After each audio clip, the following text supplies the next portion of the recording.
বালি মাফিয়াদের আটকাতে নাগর নদী এলাকায় রাইডে গিয়ে আক্রান্ত উত্তর দিনাজপুর জেলার করণদিঘির বিএলআরও। রক্তাক্ত জখম বিএলআরও সহ আরও 3 জন। ভাঙচুর হয় বিএলআরওর গাড়ি। বেশ কিছুদিন ধরে নাগর নদীতে বালি কাটার কাজ করছিল বালি মাফিয়ারা। জেলা প্রশাসনের তরফে করণদিঘি ও রায়গঞ্জ বিএলআরওকে নির্দেশ দেওয়া হয় নজরদারি বাড়াতে। সেই নজরদারি করতে গিয়েই করণদিঘির খোয়াশপুরে আক্রান্ত হয় করণদিঘির বিএলআরও সহ বিএলআরও অফিসের আরও 3 জন। তাদের ঘিরে ধরে কাঠের বাটাম দিয়ে মারধর করা হয়, ভাঙচুর চালানো হয় তাদের গাড়িতেও। গ্রামবাসীরা গিয়ে বাঁচায় তাদের। ঘটনাস্থলে ছুটে যায় বিরাট পুলিশ বাহিনী। আহতদের উদ্ধার করে রায়গঞ্জ মেডিকেল কলেজ হাসপাতালে ভর্তি করা হয়েছে। আহত হয়েছেন বিএলআরও গৌর সরেন, মাথা ফেটেছে তার। গ্রুপ ডি স্টাফ সচ্চিদানন্দ ঠাকুর, আমিন বিপুল বসাক, গাড়ির চালক সুমিত সাদা।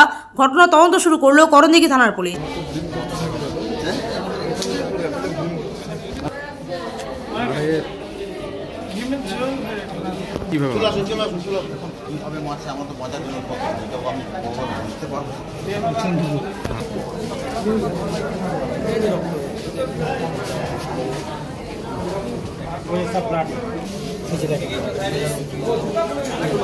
রক্ত দেন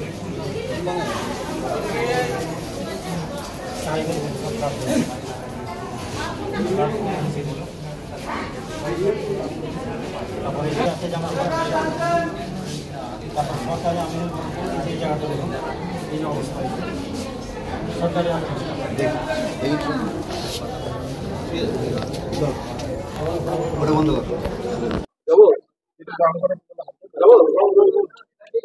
আপনার নাম? আমার নাম গৌর সরেন। কি পদে আছেন? বিএলআরও করণদিঘি। কি হয়েছে ওখানে? আমরা গেছিলাম বাড়ি রেড করতে একটা ঘাটে, ক্রস করে ওখানে একটা ঘাটে, সেখানে বাড়ি না পাওয়ার পর যখন ফিরে আসি এসে দেখছি রাস্তা দিয়ে গাড়িতে করে বালি যাচ্ছে। তখন আমরা গাড়িটা থামাই, আমি বলি যে আপনার কি চালান আছে? মালিক আসছে, গাড়ির মালিক আসছে।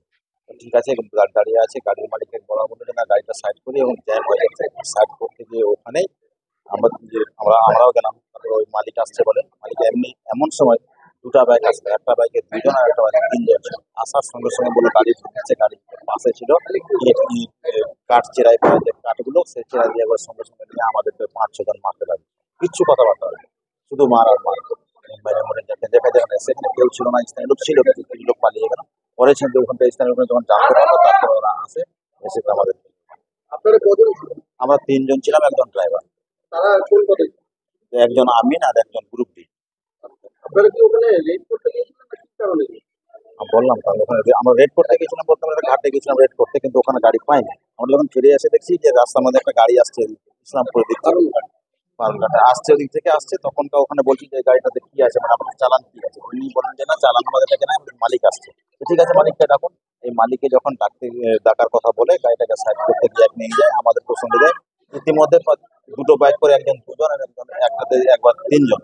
এই আসার সঙ্গে সঙ্গে নেমে পাশে ছিল কাঠের চেরাই করা, ওই চেরাই করা কাঠ নিয়ে সঙ্গে সঙ্গে মারতে লাগলো। কোনো কথাবার্তা ছিল না, ছিল না,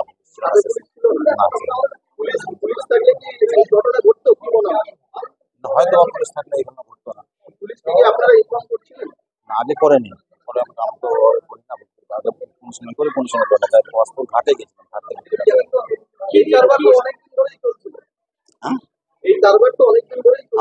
ওই ঘাটটা থেকে বালি কাটছে, তাই আমরা গেছিলাম যে সকাল করে বালি কাটছে।